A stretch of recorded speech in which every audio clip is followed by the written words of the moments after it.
Hello friends, welcome to my YouTube channel. In this video I will show you how to use HSTAC plus choose call function in Excel. Okay, so if you want to learn how to use HSTAC with choose calls function, this video will show you how to do it.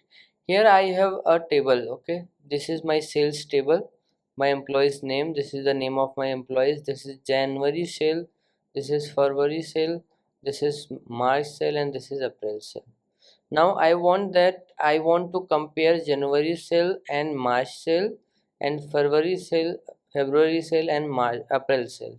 Okay, so how to do it? I want January and March sale, March column side by side, and February and April column side by side. So we will use H stack for horizontal stack and choose column for that side by side column. Okay, so here I will use that function. So you have to just click on equals to, then H stack.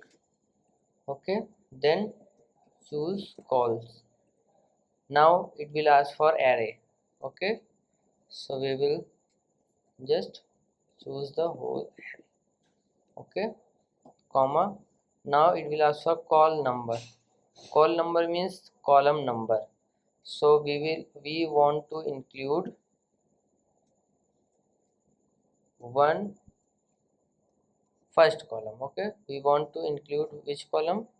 First column, comma, we want to include this second column, January sale, and then we want to include January sale with March sale. So this is 1 2 3 4 fourth column. Now bracket close, then again comma. Now choose calls again. Okay, we will use this function again. So now we want to include here also.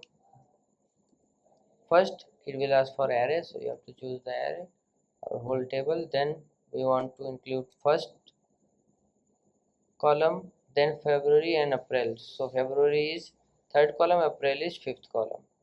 Third column and fifth column, bracket close, and I once again close. Okay, so you will see January sale and March sale and February sale and April sale. So like this you can use HSTAC plus choose call function in Excel. So if you like this video, please like my video and also subscribe my channel for more videos like this. Thanks for watching.